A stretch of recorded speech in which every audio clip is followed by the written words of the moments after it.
the name of Japan's big four motorcycle manufacturers represent engine sound. For example, the first, Yamaha. Yamaha.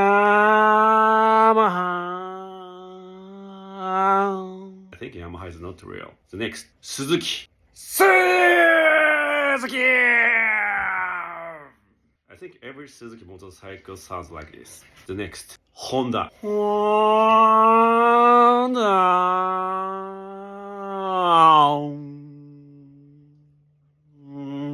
I think Honda sounds almost real. Next one, Kawasaki.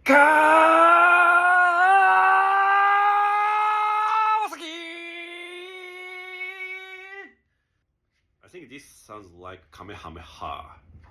You know, Dragon Ball. Thank you for listening. My name is Shohei Inomiya, Japanese motorcycle second-hand shop owner. My company is very famous.